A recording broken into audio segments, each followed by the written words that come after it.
Shirts and skins, let's get it. Yo. Shirts and skins and we back again. The best coverage in college sports, we come to win. With Brandon, Mark, and Matt, no one go hard as that. Share it with your folks and they'll learn where it all be at. It's just three of the guys, childhood friends that be setting the vibe with a few hot takes, jokes, and predictions. Love the Boise State, we now welcome you to listen. Shirts and skins, let's go. Bronco Nation, what is up? Welcome to the Shirts and Skins podcast. I'm Matt Lamb, alongside Brandon Miner and Mark Moss. Gentlemen, how's it going? Happy 4th, baby. Hey, yeah, we're coming off the 4th of July weekend. Yes, we are. Anybody lose any fingers? Cool. No, not over here. Any fun stories to report? Anything crazy? That's a good question. There were some stories on Twitter I saw that were pretty nasty. I didn't see. I thought you deleted Twitter. Nasty and I deleted the app. I go on the website. I saw that you sent me a screenshot, or the group a screenshot. Yeah. And it was of the website, and I was gonna give you crap for it. I was gonna be like, dude, you don't have the app? No. But I knew that you probably deleted it. No, I tried to get off, but I can't. A guy, you know, these are stupid stories they hear, but a guy put a firecracker on top of his head, put his hat over it. Smart. Didn't end well. Anyway, I don't know why they do that, but whatever. I think each year I get more and more afraid of Just not worth it, right? 4th of July is probably my favorite. It's the holiday, best. though. The weather's great.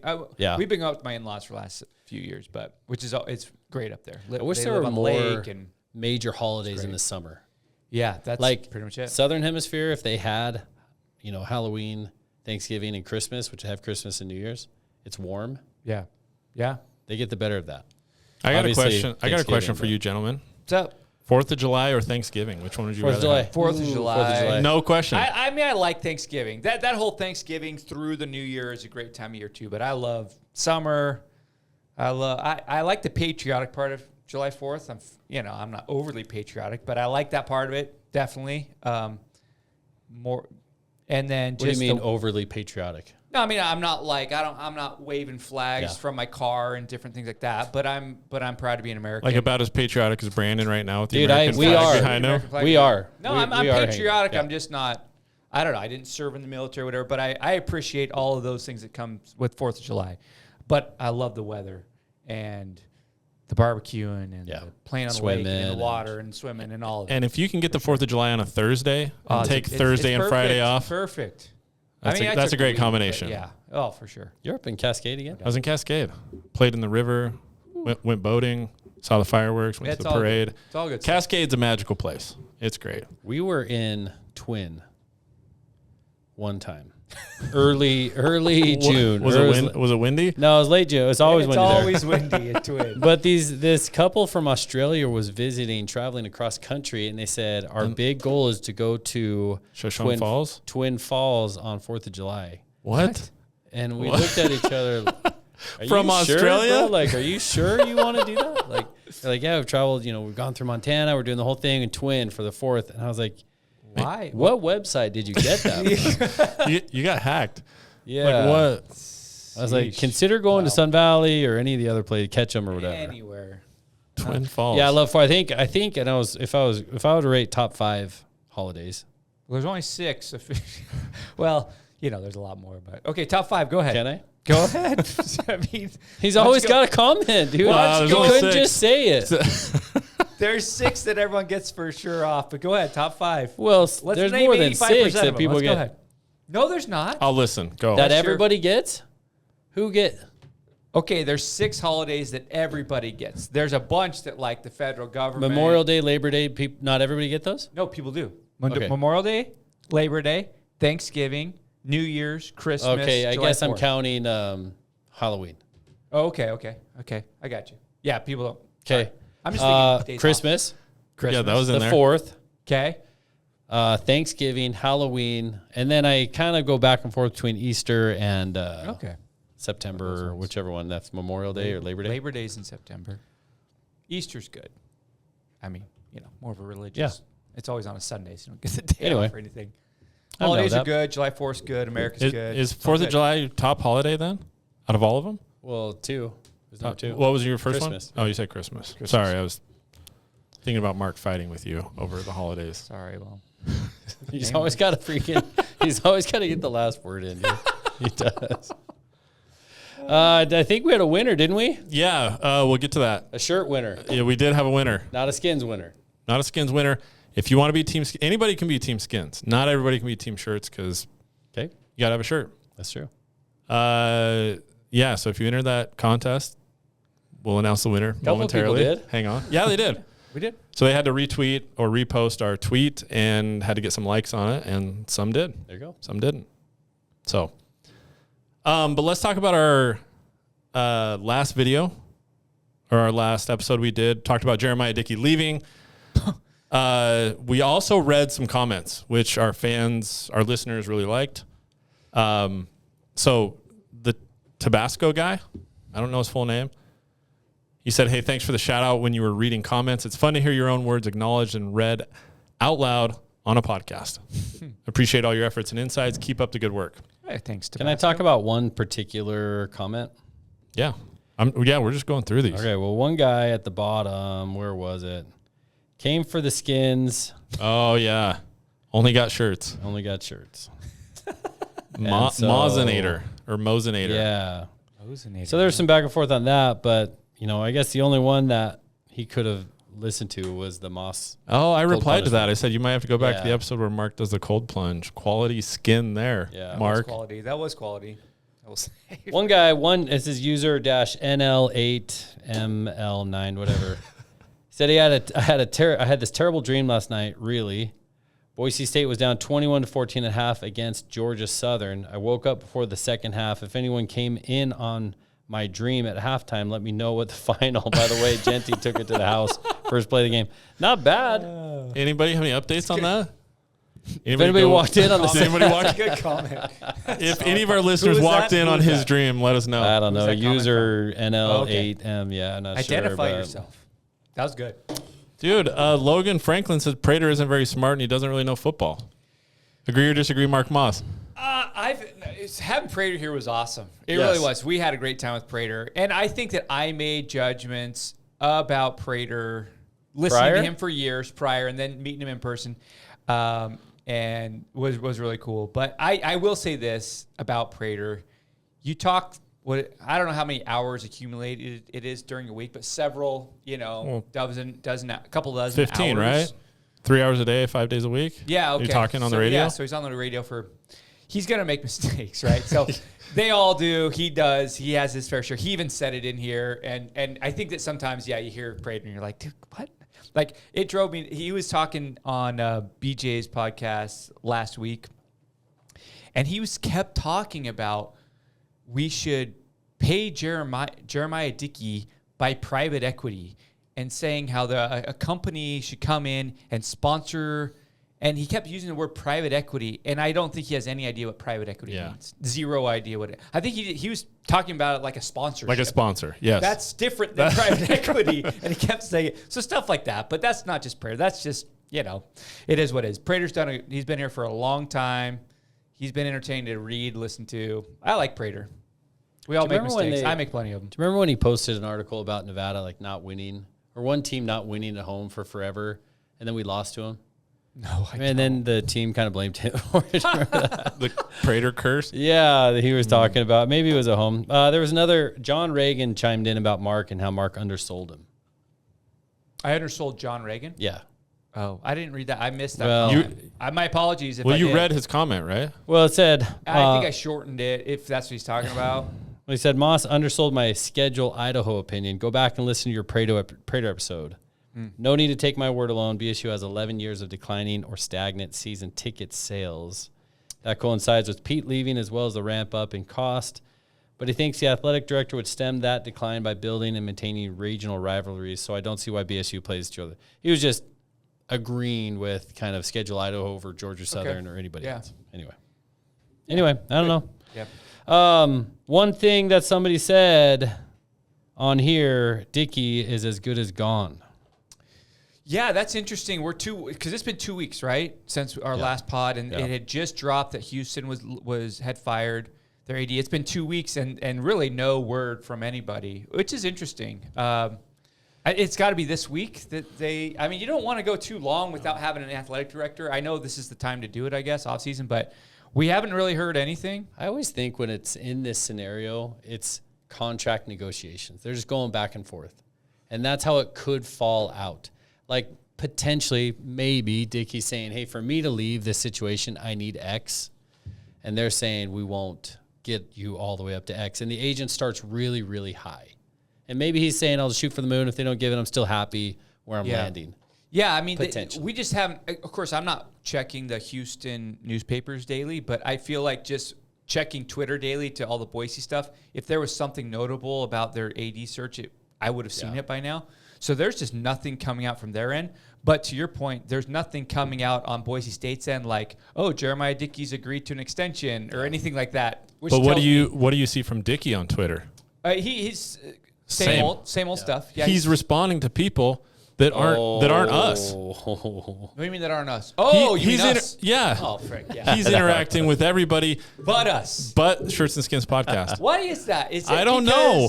2 years ago, I was critical of him, and he called me an energy vampire 2 years ago. Oh, is that possible? okay. Not wrong. If that's it, then sorry that I brought us down. I mean, he's not going petty that. He replied to you as an energy vampire?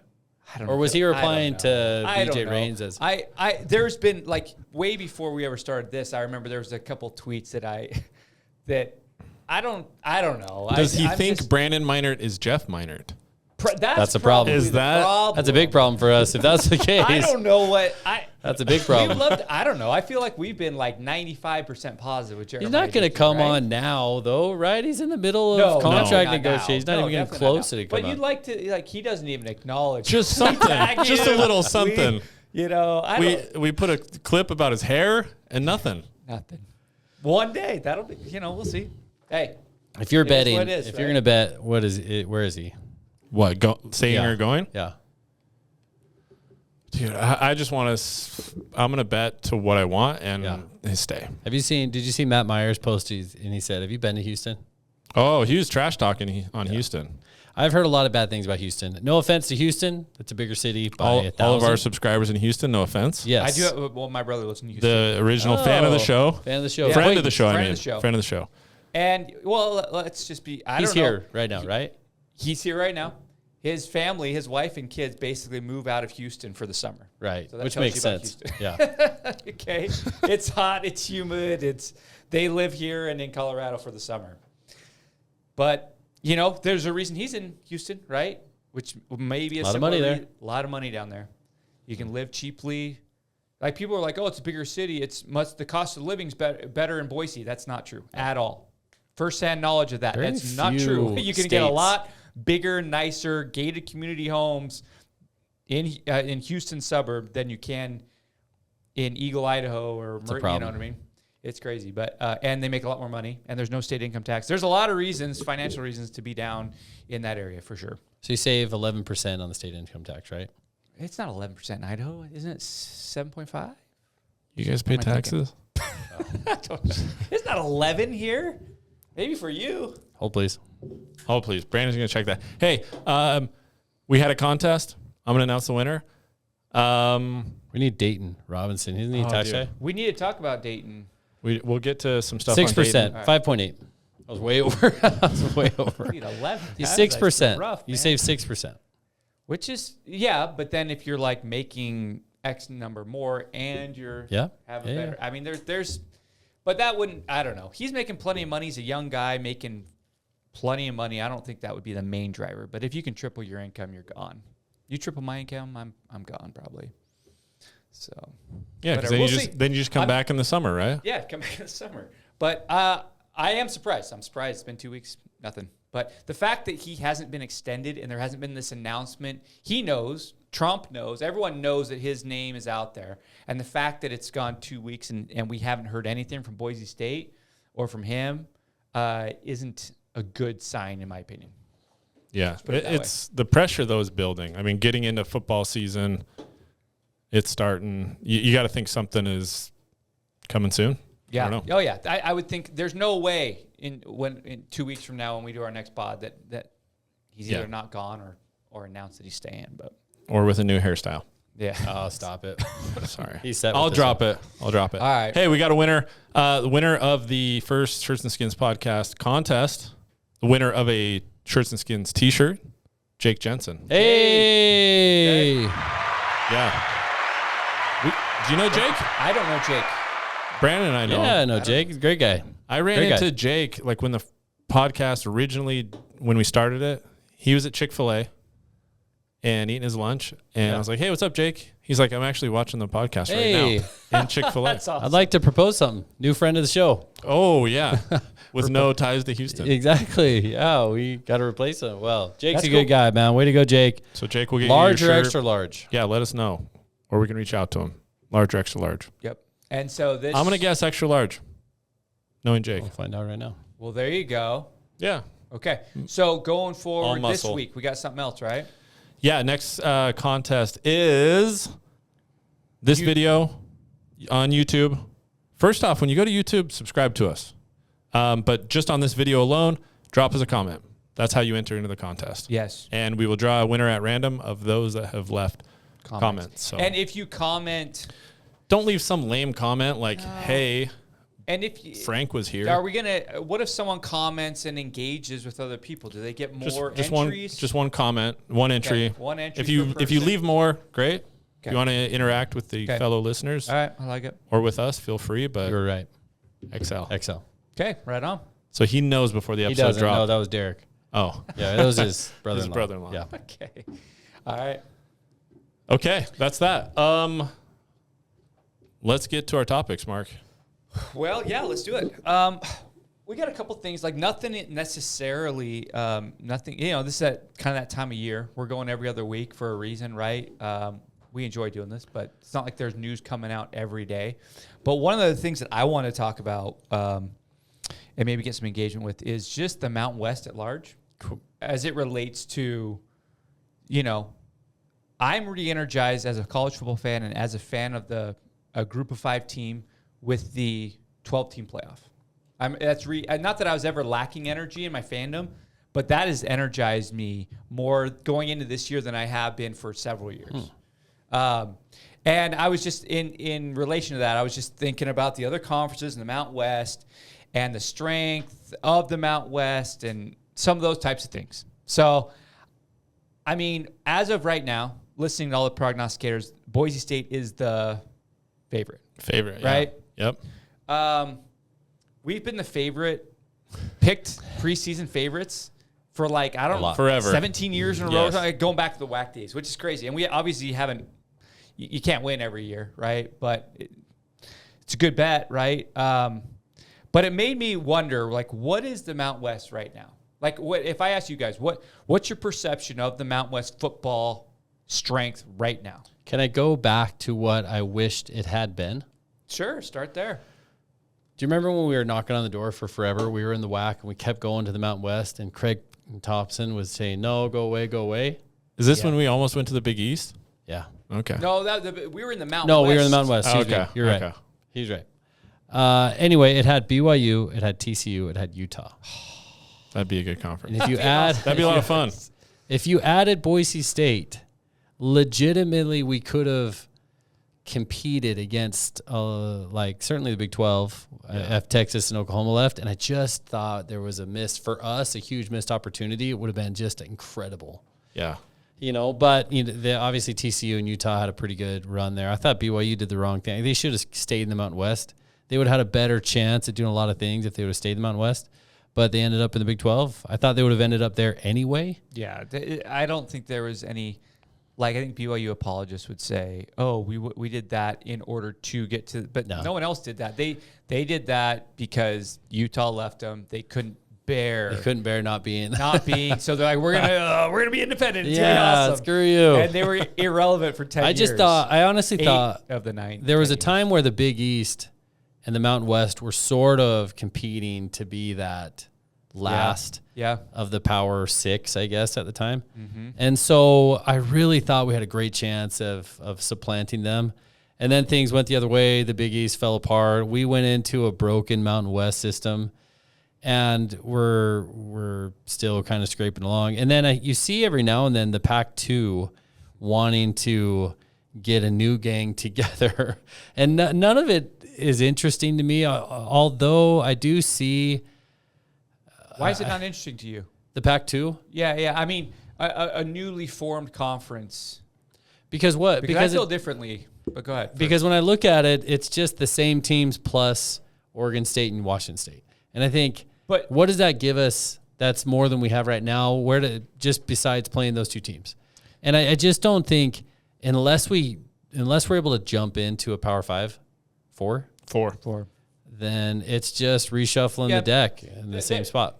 I do agree with that, generally speaking, but I would say that it depends. Like, if it costs us a ton of money to go to the Pac-12 or whatever they're going to call it, it probably doesn't make a lot of sense. But it actually, I mean, I've seen a lot of those. No one knows anything, but I've seen just people posting different things. But if you had a conference that basically took the best of the Mountain West with Oregon State and Washington State, and you drop the bottom of the Mountain West, just that alone would be a pretty nice little upgrade. It would. And what does that do? What does that do for us? It just makes it more. Instead of looking at your schedule like this year, and we've got a New Mexico on there, and we've got some bottom feeders that aren't overly interesting. It just adds a couple of more fun league games. That's all it does. Who would you kick out of the Mountain West? If you could? Easy. A lot of teams. So here's the lot. interesting thing is that some of San them Jose, really get them crap. out. So San Jose, no doubt about it, and Hawaii, since Nothing. Cole Brennan, they've brought nothing. So you get rid of those two right off the top, and then just get rid of them and bring in the other two, and I'd be fine with that. But New Mexico sucks in football, but they're great in basketball. We've talked about New Mexico and their fans. UNLV's just been struggling for a really long time as well. They did make it to Mountain West, but they lost everybody after that. Yeah. So I think, but UNLV has They bring Vegas. That's all they do. They bring Vegas, but they bring that. It's like San Diego State, and I've been listening to some things about San Diego State. UNLV is similar in that they should be better. Like, San Diego State should be the best team in the Mountain West, bar none, no question. In basketball, football, anything. Girls soccer. You guys ever been to San Diego? It's nice. I love San Diego, man. Like, would I want to live there forever? No. But as a college kid, and the weather, San Diego State, the weather, the beaches, the whatever you want to, all that comes with that. What is he referring to, Brandon? What did he leave unsaid there? 19-year-old fine there. So they should be dominating. Studies. They should be dominating the football and basketball. Well, with all those distractions, how could they? Yeah. No, but they don't. And maybe, you know what? Maybe they will start to with their, they got a new coach that's not allergic to offense. Who's their coach again? Sean Lewis. He's a big offensive guru. I don't know who Sean Lewis is. He was a head coach at Kent State. Took them from the worst to pretty decent. Deion Sanders hired him as the offensive coordinator last year. And then he sacked him like 8 or 9 games into it because his son was getting murdered. But he's an offensive guy. And so he's going to make a change at San Diego State. I do think they're a huge sleeping giant. And I think UNLV is similar as a program. As a program, yeah. And I think UNLV is similar in that they're near Southern California. You can recruit to, I don't know. So back to your question, who do you get rid of? I don't know who you get rid of, but if you were to take a conference, I know we've talked about this a little bit, but your Oregon State, Washington State, Boise State, Fresno, San Diego State, and then maybe you grab a Memphis, a Tulane, or whatever. I don't know. I think that there is a possibility that we are in a better situation in a few months. But to your point, it's not like it's just having better games during the regular season. That's all it is. Because the ACC is going to fall apart. It looks very similar to the Pac-12 did a couple years ago. And the first domino that falls is what? Florida Looks State? like it's going to be Florida State, maybe. And as soon as that happens, then Clemson, North Carolina, all their best teams are going to be gone. So then what happens? Who are their best teams? North Carolina. Is it desirable? Florida State, North Carolina, Clemson. They're the 3 really, really, really. Because after that, you have Duke, Wake. So Duke. Well, yeah, they have. So what are they going to do? Are some of them going to try and get to the Big 12? But so you're telling me that Stanford and Cal really want to go to the other side of the country? No, and I was going to say. That's what I'm saying is I think that there is going to potentially be an opportunity where they turn tail and come back and try and form something. Oregon State, Washington State, I agree with that. SMU maybe. And maybe are we in the mix for that? Whatever that next conference is, it's not bad. Oregon State, Washington State, Cal, and Stanford.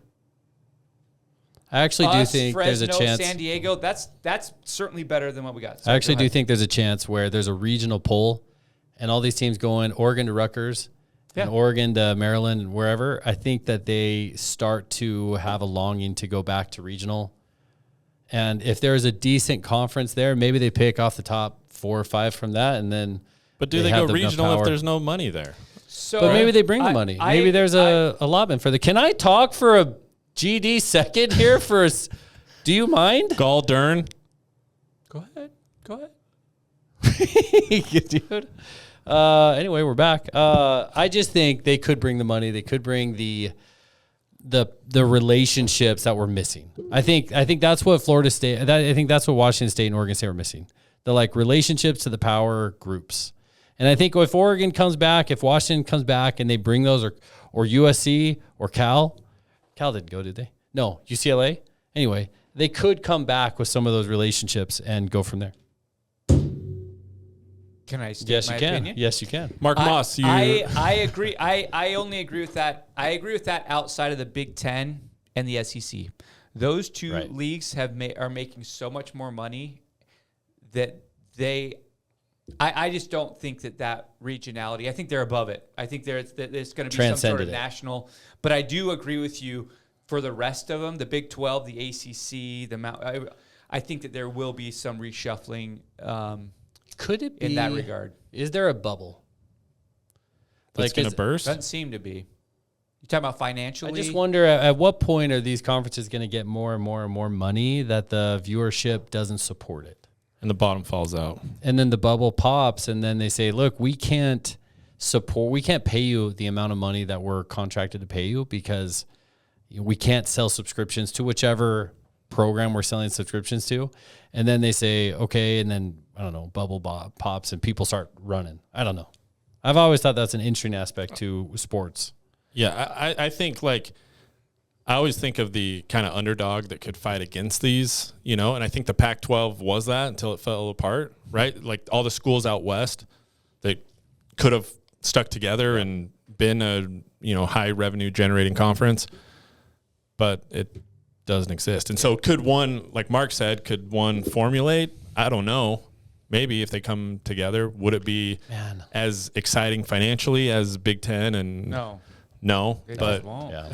I don't know if there's going to be a bubble. I think there might be a bubble in relation to, and I know we've talked about this too, the bottom halves of those leagues. Yeah, I think there will be a point in time, just like we're already seeing it, right? Like there will be a point in time. It just makes sense that 10 years from now or whatever, and all this money that USC and Oregon and Ohio State, Michigan are going to say, well, we're making this much money per school, but that's because Ohio State plays plays Michigan, and they play Penn State and Oregon and Washington and USC. But we're actually, these schools down here, Indiana and Wake Forest and Vanderbilt and all these schools, they're getting way more money. They're the women's gymnastics team of those conferences. They're there. They're on scholarship. They're making money, but they're not bringing in anything near what they're getting paid. Yeah. And that's no offense to women's gymnastics. Guys soccer, shots fired, baseball, softball, anything that's not football and basketball is a drain on an athletic department's finances, okay? Just and in a bigger scale, those schools ultimately are a drain on the finances. But do you have to have those lower tiered conference opponents to beat up on? So as we saw in this last round of realignment, it seems like Fox was the big one that blew up the Pac-12, right? The TV network Fox. They're paying for big-time games. And it wouldn't shock me if at some point down the road, they just, not only do those two leagues separate entirely, that they actually just take the top 30 or 25 of those. Because can all the games be big-time games, though? They can't be. At this point, they're not, because you have Purdue versus I guess Indiana. That's a game, and they're taking money. That, you know what I mean? I know Mark mentioned this in a couple, but every game could be a big game. Couldn't they have like 12 big games? You every could year. if you got rid of Yeah. these And it's teams just I'm the saying. biggest games of the year every year. Yeah, that you league. could. Yeah.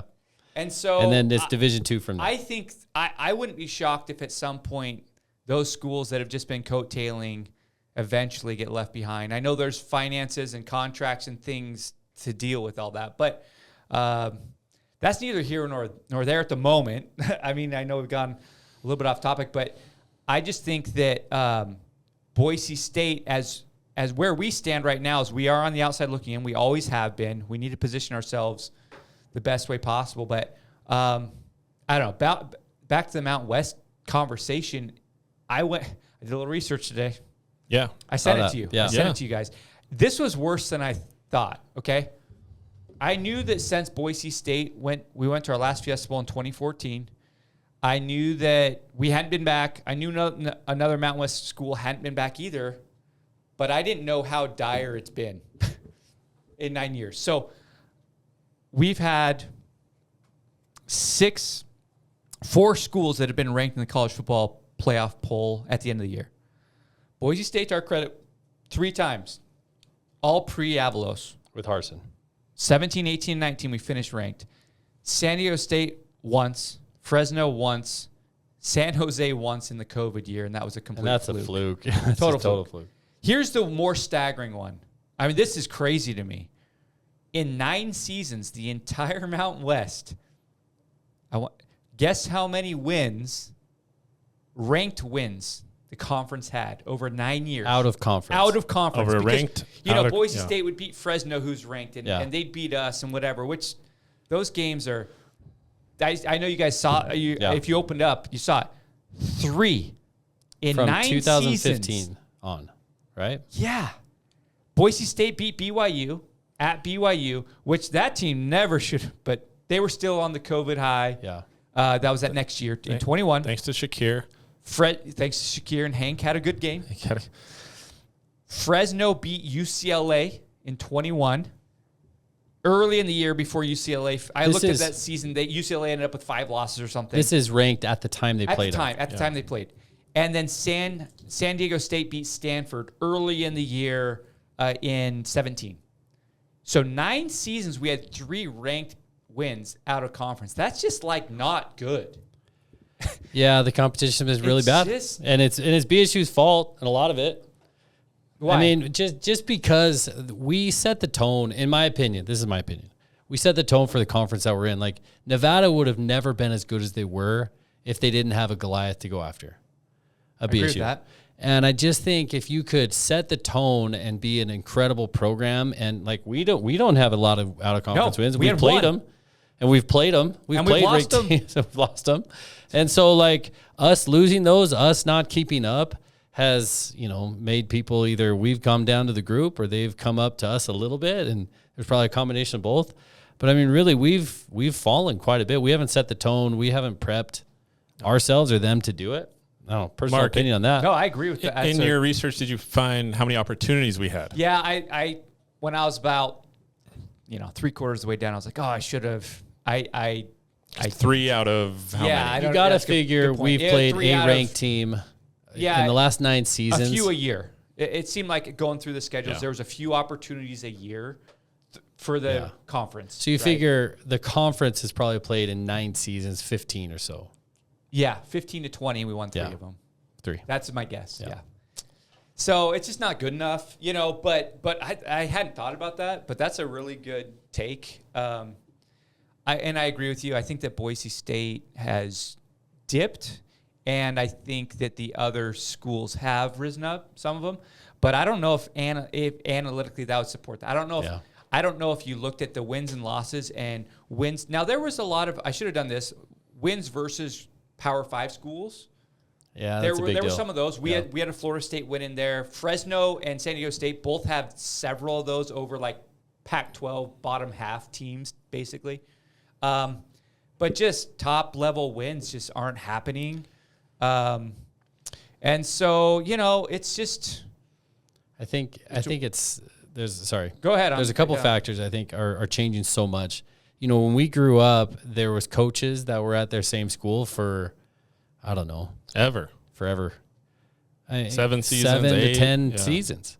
And and they typically kept their their supporting staff there for a long time as well. You have the turnover in coaches, which we have to talk about Utah State at some point. Yeah. Athletic or offensive coordinators, we've had a ton of. Coordinators, defensive coordinators, and coaches. I mean, how many people? What's the average tenure of a head coach? 3 years. Well, for the Power Four or for the Group of Five? I mean, if they're any good, they're moving up. I know. If they're any good, and then they're you moving up, you take the amount of funds that are allotted to the Group of Five, and then you take I don't know, the access to the playoffs or whatever, and it's just like all of those things have changed in the last 20 years to the point where there's a massive break in difference in colleges, and so it's wild. It's wild, man. I mean, I think Grant Hedrick, when he was on, he talked about the turnover in coaches. And how that was the main reason we're not getting a lot of NFL drafts anymore.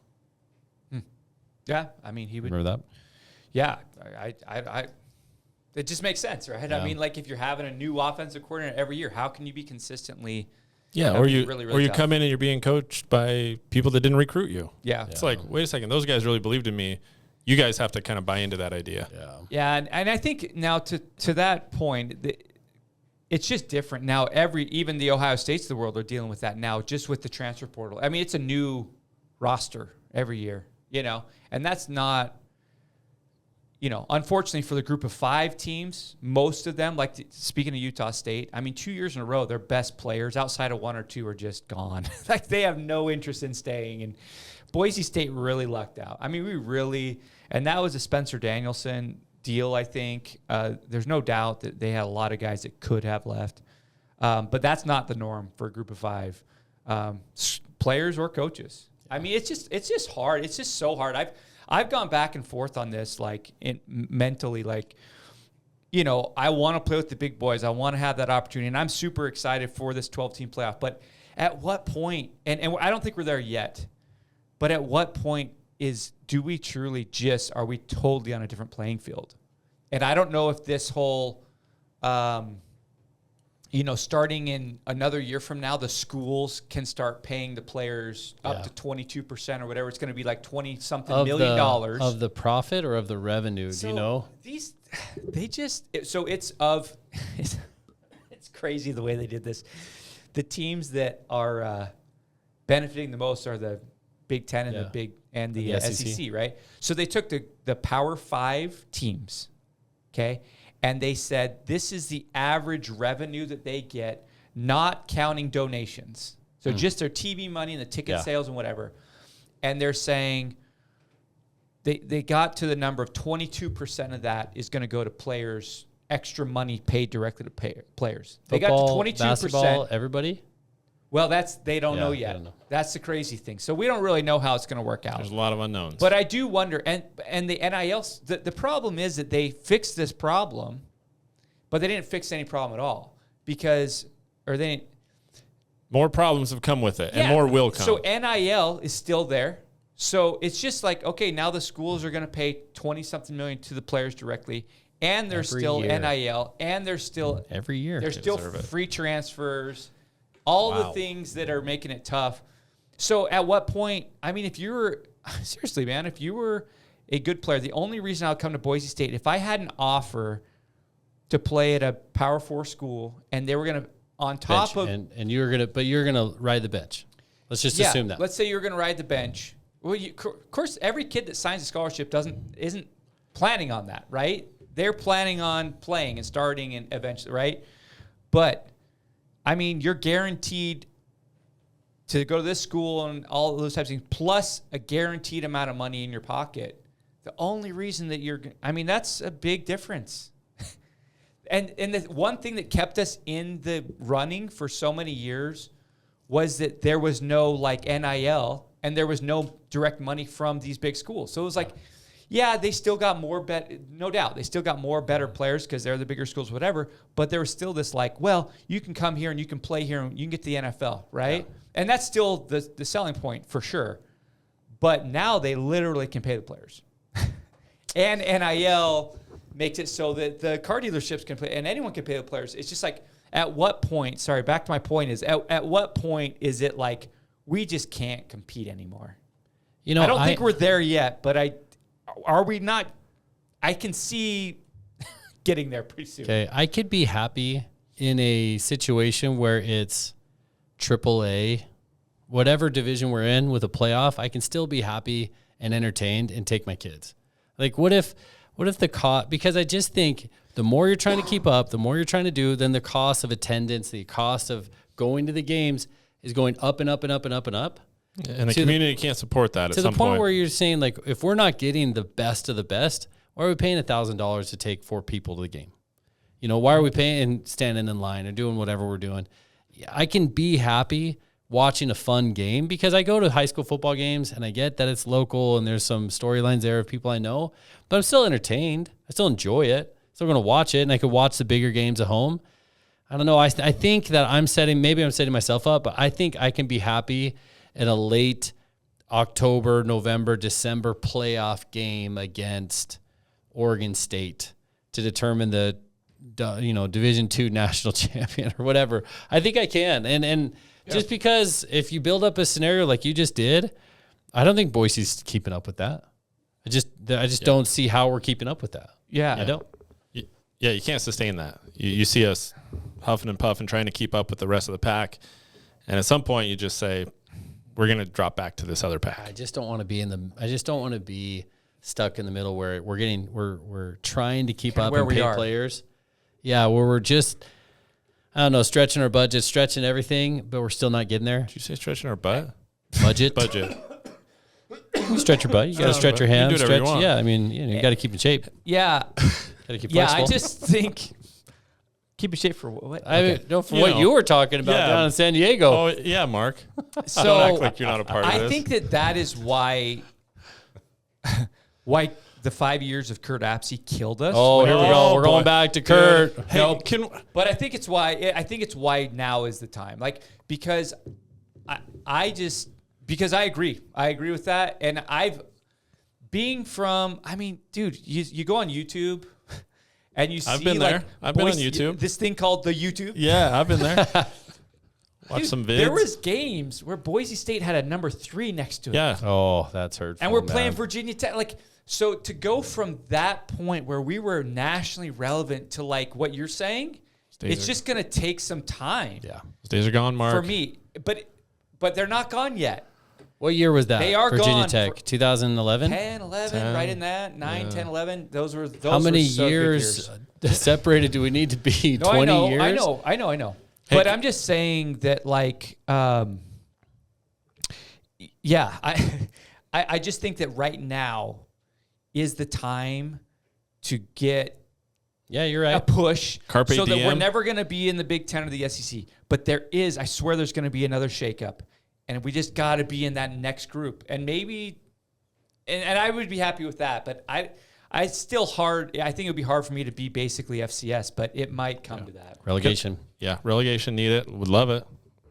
Kick some of these lower tier teams down. Yep. Yeah. Can I throw out a more lighthearted topic?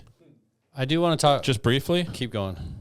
Because Mark's like depressing us. Sorry. That's reality. Kurt Apsey, Anytime Kurt Apsey comes into it. the gap between the haves and the have-nots. What do you got?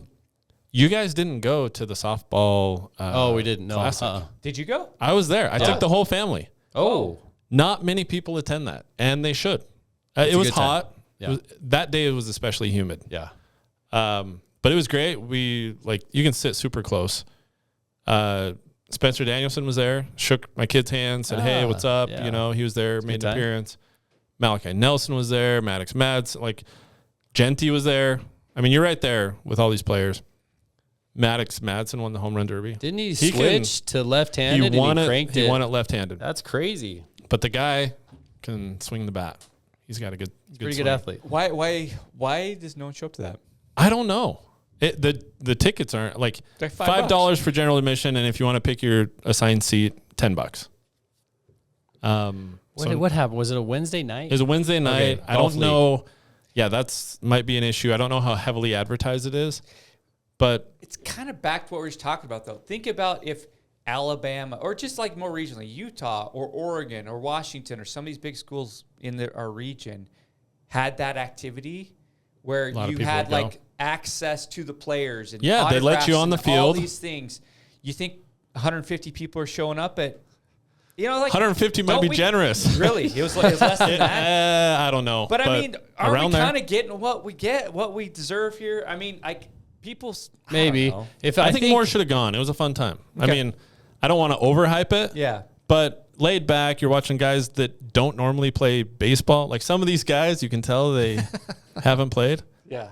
One that was surprised, he can't swing the bat very well, Breezy, but he made some good defensive plays. Oh, sprinting around. And he's obviously fast around the bases. But I think, anytime we have an incredible season, like if that happened in the Kellen Moore years, I bet you the stadium's full. Dude, it would have been lines, right? There would I have been a bet you line the to get in. stadium is all the way full. And so I think didn't they start doing that just in the last few years? I don't know when they started, but few they've been years. doing it. They've been doing it for a few They've years. been doing it, I've but never gone, though. we've always been struggling as a team just to figure out who we were and what the excitement level was. So I don't know. Some of that correlates to I would say if you're a fan and you got kids, that's like a cheap activity to go to. yeah.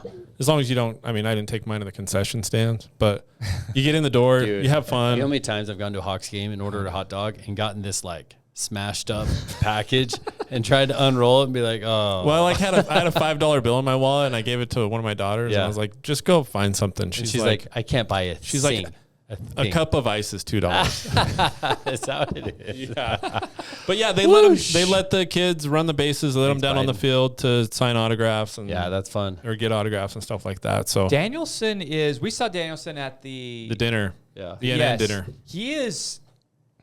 That was the first time I'd seen him in person. I think, like close up, because we shook his hand, said Yeah. hi and stuff. Yeah. He was super gracious, super nice guy. He said he'd help us get some players on, so we should do that. But he's jacked, man.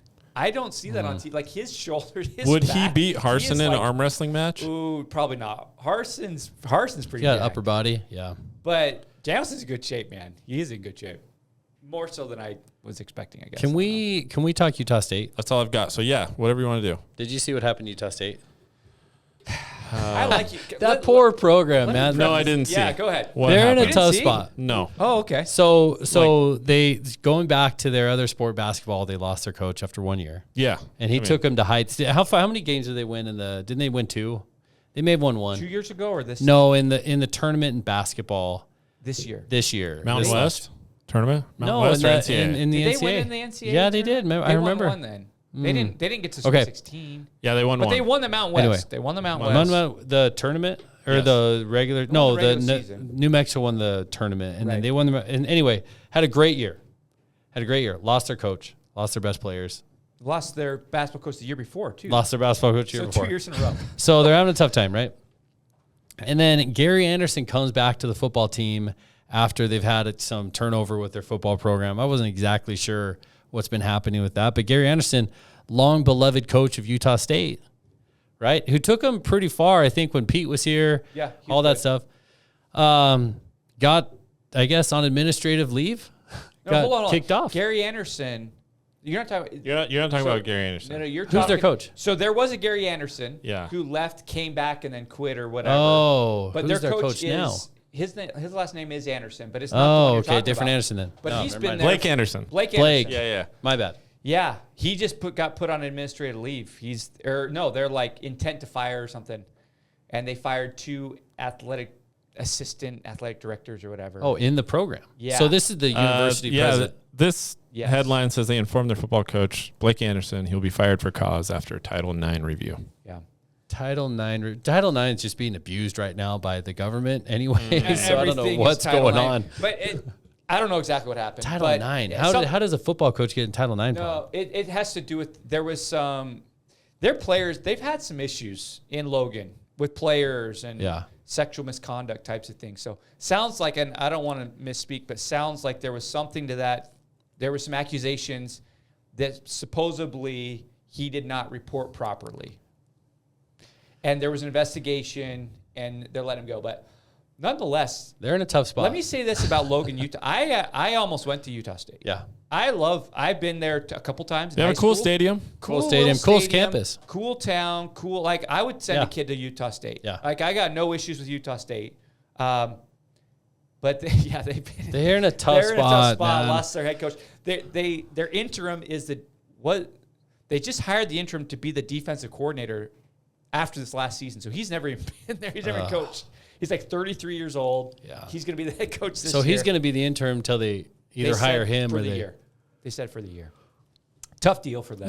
They're in a tough spot. I don't know how you sustain any success if you're just piecing it together and putting Band-Aids everywhere and you're just wrapping stuff up. I don't know how you do it as a program. It goes back to this. I mean, they've lost their best players year after year. And like Boise State, we've been really lucky that we haven't lost too many of those players, but Utah State certainly has dealt with that. And I just think that's really hard.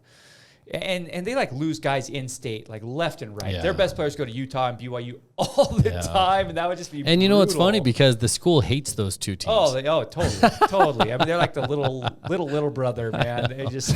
Man. that type of program. If I was a fan of that type of program, I would be desperate a little bit for stability, for consistency on any sort of front. I mean, maybe families don't want to live in Logan full time. Maybe coaches don't want to be there full time, but they've just had a really difficult run. Every time they get a really good situation, the coach leaves or a player leaves or they get fired or whatever happens. So I don't know what happened to Stanford. Did he leave? Mike Stanford left. Stanford left to Colorado from Utah State, right?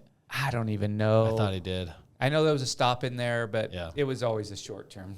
It was going to be a short. I don't know. We're kind of looking for that other Mountain West team to be, and Utah State sometimes is that team occasionally. They had the COVID year or year after. I don't know. They rise. And then they got up 7 and turnovers on us in one half or something like that. When I was looking through those, I looked at that. I was going to send that to you guys. Like, we had that was the craziest stat That line game I've ever sucked. seen. It was like we had 8 turnovers to 1. Yeah. 8 turnovers to 1, and it was like yardage was the same. Like we had more first downs than them, but we had 8 turnovers. What sucked was I remember coming out of that half thinking, okay, we got a chance to put it together. And then that first drive, Spurbeck fumbles it. I'm like, are you serious right That now? was so Are bad. you serious? But Like that our was the best one, player. But to your point, I mean, they've beaten us one time in 16 years or 20 years or something. I mean, it's just like, it's ridiculous. The only teams that can consistently rival us, and back to like, the problem is they can't do anything out of conference is your Fresnos, your San Diegos, and your Air Force. Those are the only teams that can consistently compete with us, and they have. Those 3 teams have beaten us over the last 7 or 8 years as much as we beat them.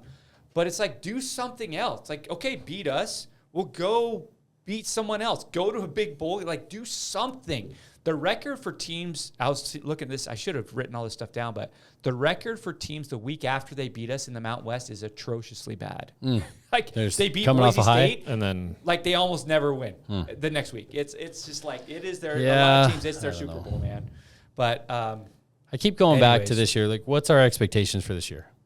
The playoff. Boise State? Yeah. I think it's got to be playoff. Yeah. So that's the story. That's the main storyline of the year.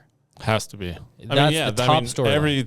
The pieces are being put in place, I think, right? Like, if you're going to look at what we have, All the head pieces are in coach, place. Yeah. We'll see what happens. We're going to talk a little bit about Malachi Nelson, I do want to. but will he be a factor in it? You got Genty, obviously. He's the main one. Yeah. Ashton Genty. And Cutter. Cutter. Defense is a huge question mark. The secondary, obviously. Yeah. So when you say all the pieces are in place, they got to figure out that piece. But yes, You know, if but they can get those put together, If you look at the defense, and I'm sorry to cut you off, you got some decent guys on the line. Hassanin, maybe Mark can help me out with a couple other of them, but I think some guys were emerging by the end of the year. Certainly Andrew Hassanin. Simpson. Simpson, Virgin. he's a linebacker, right? Yeah. So then you go to the next level, and you Yeah. got Simpson, who's a legitimate player. He's a good he player is. at that. He is. And then you have some transplants at corner, Yes. and you Which have we needed. and then you Yes. have Benefield, or you have some other guys that were coming up a little bit as it is, and you think I think could shore up a lot of the problems that we were having last year. Yeah. At least keep them under 30. You know, the other team, at least keep them under 30. And for most of the teams, we can keep them under 14 or under 20. And so I just think, on paper, Yeah. And I'm just super hopeful. If you've got a guy in your secondary whose uncle brings a snake to a football game, things are going to be good. Well, that happened last year. in his pocket, dude. Was that McCoy or who was Yeah. it? Boy's uncle. Marion McCoy. That guy was good. Yeah, I just think I could just imagine the momentum that would be built if we made it to the playoff, man. If we just made it to the playoff. Things and could then- start moving. The They momentum could start building. Totally. And then you say, oh, But hey, maybe Dirk returns for a year. Maybe Malachi is turning it on by the end of the year. We get a bunch of guys and we're comfortable where we're at with running back. If it doesn't pan out, how low is the low? If it falls apart, like I think last year was it was a tale of two seasons. Yeah. Because we had the Avalos season and the Spencer Danielson season. And the Avalos season ended horribly.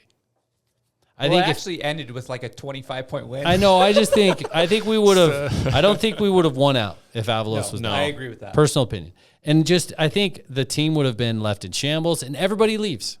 All the best players leave. I, in my opinion, No they doubt. were on their way out. I agree. and every coach was on their I way think out. we've heard that from multiple people. And so if the season just falls on its face, and every single game is just a wild, who knows what, then we're done. We're as a program Because there's they're one gutted. more year of the CFP, though. I know. It's a 12 team, right?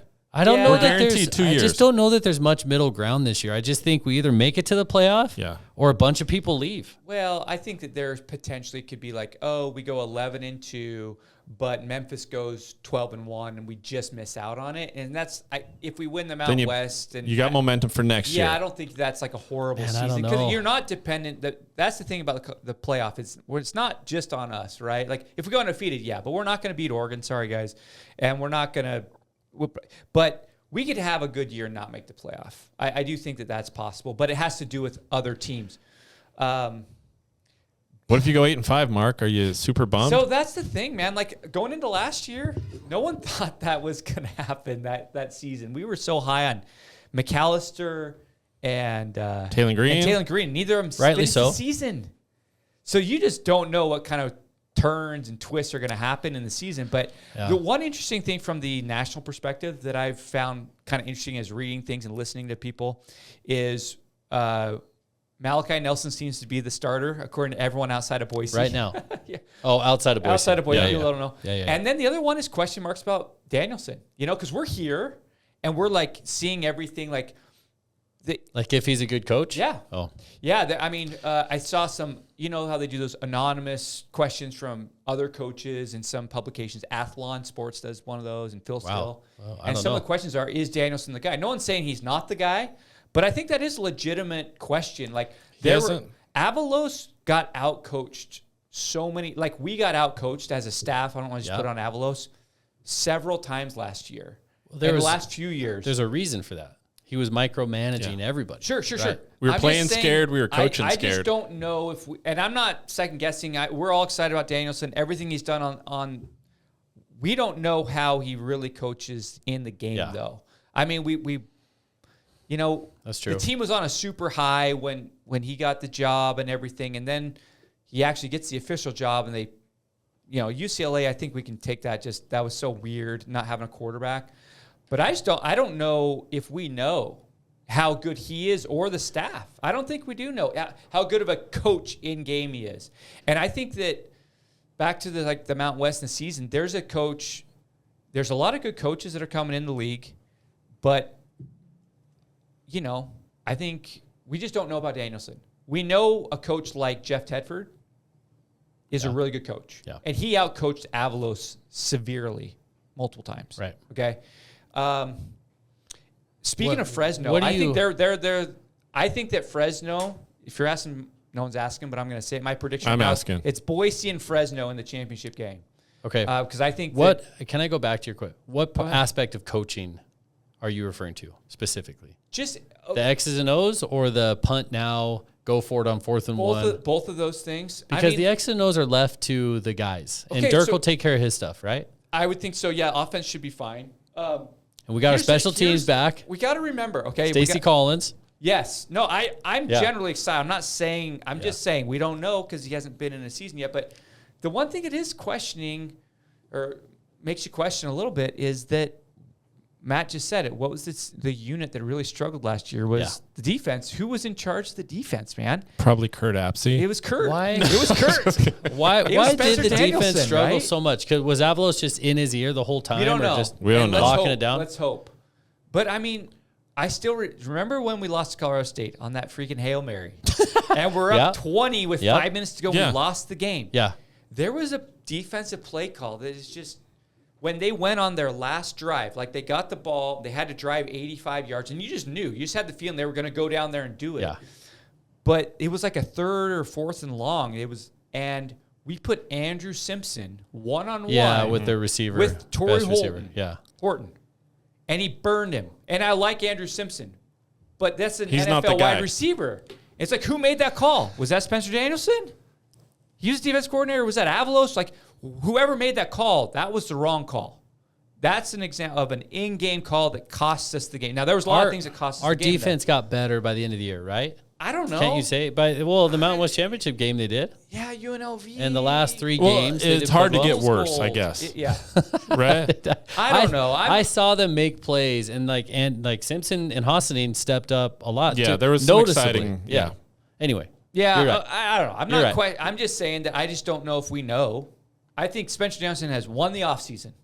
He's won the team over. I'm excited about him. Yeah. I just think I think it's fair to say. But he hasn't been the real we don't head know. coach for We a don't full know. season. Yeah. And when it But comes I down just to don't know. playing other more experienced coaches, is that going to be a problem? Because Okay. it was absolutely a problem with the Avalos era. Avalos was probably the worst coach we've ever had. That's not in dispute. And you look at so many games: Memphis, UCF, Colorado Washington, State. Colorado State, Fresno. I think Fresno was horribly coached. I think Horrible. nobody showed up for that game. Everything was on the line, and we just laid an egg, basically, right? So I don't know. Maybe he's learned quite a bit on what not to do based on what he went through last year, because there was a masterclass on how to lose games. Yeah. How to and a lot. mismanage a lot. A lot. And so I don't know, man. He's going to be better in Avalos. Yeah. We There's know no that. way. There's no way it's going to Yeah. be. And just as a person, we saw him at that dinner, saw him at the Hawks game. You see him in the interviews where he's just more open to the press. I mean, there's not a guy that I root for more. I mean, you look at him and like, hey, I don't know him on a personal level. I don't hang out with him, but I'm rooting for the guy. Sure, I think no doubt. what he stands for, what he's preaching. No doubt. I'm bought in. So back to the 12-team playoff.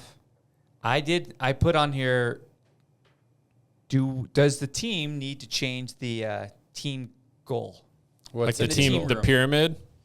I don't know if they Like still the do pillars pyramid, of but in their team room, up in big script, what does it say? It says our goal or whatever is to win the conference, win the conference championship and a bowl game with class, integrity, and academic excellence, or something like that. 12-team playoff now. Yeah. Is the goal still there? I don't know. Do you put up there But, to get into but the like you said, it's not to win a bowl game. 'Cause Yeah. your goal is not to go to a bowl game. You don't want to be in a bowl game. Yeah. You want to be in the playoff. but do they put on there the things that they can control? I mean, with the 12-team playoff, I guess they can control their destiny. Yeah, but I don't know. I mean, it's neither here nor there, but it's just interesting to me that was put up there by Coach Pete when they built that thing. Seems like it's time to. We're on the third head coach since Pete. It's Maybe time for a readjust refresh. it. Yeah. Yeah, I don't think right now is the time to do that. Just because I don't know. Nobody knows what Danielson is. But I get it. If I'm Danielson, I'm thinking I can lose one game. That's my opinion. Early. Yeah. Hopefully, because Get it out of the way. the stuff you lose early doesn't seem to hurt you as the stuff that you lose Yeah, people late. forget. And so I just think, man, I don't know why we couldn't run the table, assuming injuries aren't a problem, assuming, I don't know. Yeah. I just think this is the year that you could do it. Anyway, Could be. Can we talk about Malachi real quick? Yeah. what do you want to talk about with I Malachi? just- His dad So, was on IST. Did you hear that interview? I did not. I thought it was interesting. So last time we talked a little bit about Malachi, living on his own in Meridian, Yeah. and maybe not being with the guys. And I feel like I maybe have listening to his dad was cool. I heard part of it. And I would suggest anyone that hasn't, if you're interested in Boise State football, interested in Malachi Nelson, get the KTIK App. Yeah. the ticket, whatever it is, and you can go and they have it on there. That's how I listen to Probably it on out of YouTube town. as well, right? Probably YouTube. Parts of their show are on YouTube. Yeah, but Not I all know of it. that segment was on there. Yeah. That was a cool interview. And so listening to his dad kind of made me rethink a little bit. Because I think I was a little, I don't say I was down on him, but I was questioning like, hey, he seems to be a little bit, Like a hermit. yeah, a little bit of a hermit. And now I'm kind of thinking, well, maybe that's not quite so bad for the quarterback. You know what I mean? Like, I think that football's different. I think being the starting quarterback is different than maybe my experiences as playing basketball or something, right? It's different. And I don't know, listening to his dad just made me feel a little bit more at peace, like with who Malachi is. He sounds like he's somewhat introverted, but he sounds like he's all about football and working out and then chilling and not getting into trouble and all those things. And yeah, did you hear the part about the recruitment story? I heard the whole thing. So yeah, kind of what brought him here. Oh yeah, and they were talking with. They actually reached out to somebody on his team, right? They were recruiting. Who's they? Boise State was. Yeah. On his high school team, if I remember correctly, and then he got in the loop or somehow and found out about them and talked to. Now I forget which coach he was talking to. Bush. He was talking to Bush. He was talking to Bush, but I think there was another one, and then when Danielson got in on it, and then they got him on the next flight out here. He came out and he's like, "Hey, this is where I want to be." And why did he leave USC? I don't know. I don't know. I don't know if he was not gonna. I don't know if that's just a personality. I don't know. I'm not sure about that. Because one of the things his dad was saying was that like all your goals are in front of you. If you just work, if you put in the work, like going to the college football playoff, all those things that he wants as a quarterback are available at Boise State. And they are. And obviously he liked the environment. He loved the coaches. But that was the thing he said. And his dad told him like, all you got to do is just work now. They're all there. Just put in the work. Gosh. So, well, what was Kellen like? He wasn't out. That's a good point. Kellen, you better believe Kellen wasn't out. He certainly wasn't getting in trouble. You know what I mean? Like, he wasn't drinking all night.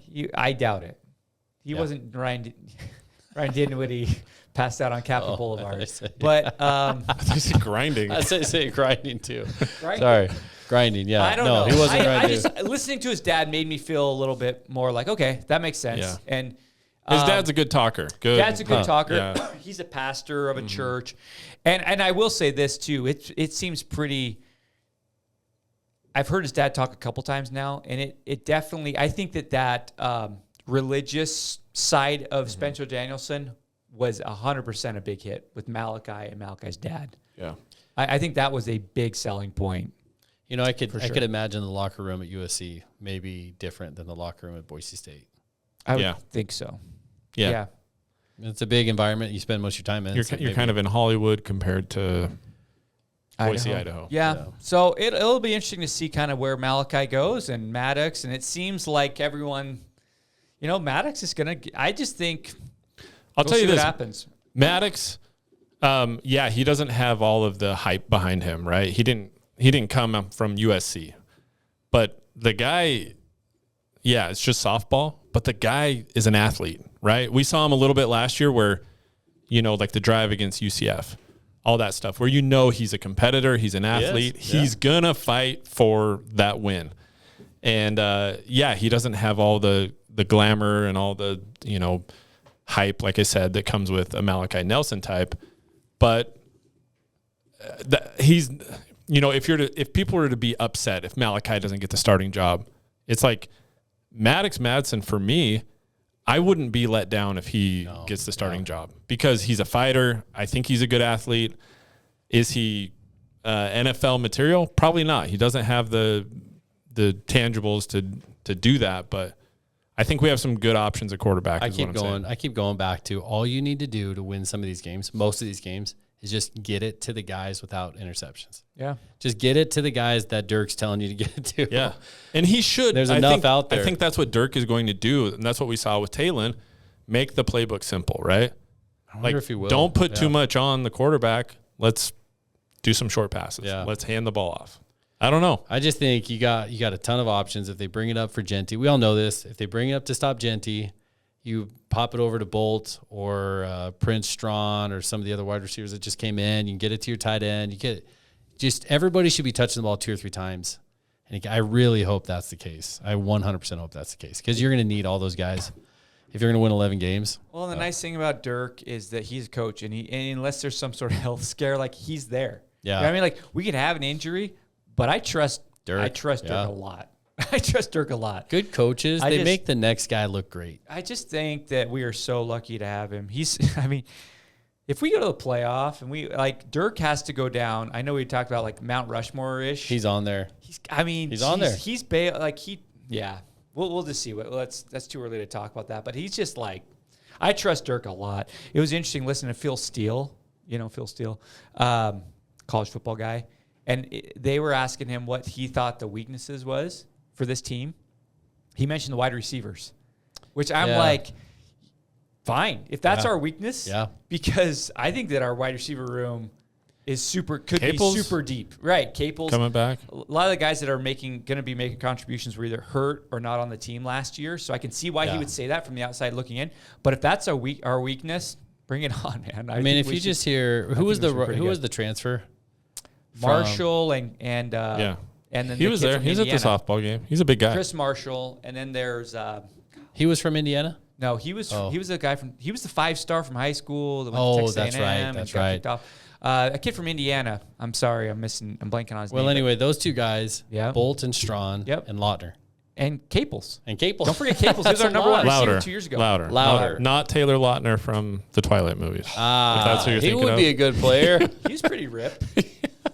Louder. I just think that's a lot of guys. We got plenty of guys. And you got guys. Genty, and the 2 running backs behind him should be good. The one position right in the middle of that entire offense is the only one that you're like, quarterback. Hey, what could happen? Yeah. That's interesting. Should be good. Should be interesting. Who knows? Exciting. Who knows?